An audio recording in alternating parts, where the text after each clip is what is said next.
11 सितंबर को अमेरिका के ऊपर हुए 9/11 हमले की 20वीं बरसी है। इस हमले के मास्टरमाइंड ओसामा बिन लादेन को अमेरिका ने 2011 में मार गिराया।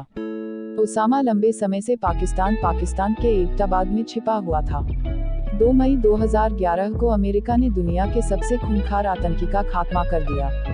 ऐसे में सवाल उठता है कि ओसामा की मौत के बाद उसकी 5 पत्नियों और 24 बच्चों का क्या हुआ। आइए इस सवाल का जवाब जाना जाए। अमेरिकी पत्रकार पीटर बर्गन की किताब में the rise and fall of Osama bin Laden में ओसामा के परिवार का जिक्र किया गया है। ओसामा अपने पिता के 55 बच्चों में से एक है। ओसामा 16 साल तक बिल्कुल धार्मिक बन चुका था। उसने 17 साल की उम्र में अपनी 15 वर्षीय चचेरी बहन से शादी कर ली। हालांकि बाद में ओसामा ने 4 और शादियां की और उसके कुल 24 बच्चे थे। 2011 में उसकी मौत के समय तक उसकी पत्नियों की उम्र 28 से 62 साल के बीच थी, जबकि उसके बच्चों की उम्र 3 से 35 साल के बीच थी। ओसामा के परिवार को लेकर जब भी बात होती है तो ये काफी विरोधाभासी होता है। एक तरफ जहां उसने अपनी बेटियों को 3 साल की उम्र से ही मर्दों से दूर रखा और जोर दिया कि अगर कमरे में कोई मर्द आता है तो वे बाहर चली जाएं। वहीं उसकी 2 पत्नियां उच्च शिक्षा हासिल की हुई थी।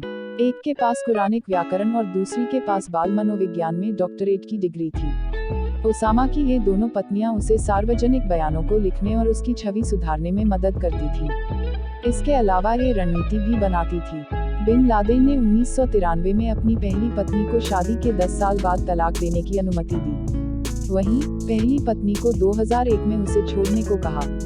उसकी 5वीं पत्नी एक अशिक्षित 16 वर्षीय यमनी लड़की थी, जिसने उसने साल 2000 में शादी की थी। घर लाने से पहले उसने अपनी अन्य पत्नियों को बताया कि वो 30 साल की है और बहुत अधिक पढ़ी लिखी है। ओसामा और उसकी यमनी पत्नी के बीच अच्छे रिश्ते थे, क्योंकि जिस दिन ओसामा को ढेर किया गया, उसकी यमनी पत्नी उसके साथ बेडरूम में थी, जबकि 2 अन्य पत्नियां नीचे बेडरूम में सो रही थी।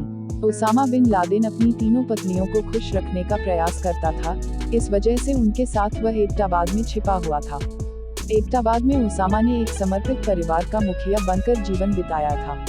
वह अपने बच्चों की शिक्षा में गहरी रुचि रखता था और पारिवारिक बैठकों में हिस्सा लेता था। पाकिस्तान में उसके ठिकाने पर उसकी 3 पत्नियां और उनके 12 बच्चे और नाती पोते रहा करते थे। ओसामा ने इन सभी को अपने साथ खतरे में रखा हुआ था। वहीं ओसामा एबटाबाद में आने से पहले सूडान में अपने बच्चों को मजबूत बनाने में जुटा हुआ था, लेकिन उसके कठोर नियमों से परेशान होकर सबसे बड़े बेटे ने घर छोड़ दिया और फिर कभी नहीं लौटा। दूसरी ओर अमेरिका द्वारा 3 बेटों की हत्या कर दी गई और एक बेटी की प्रसव के दौरान मौत हो गई।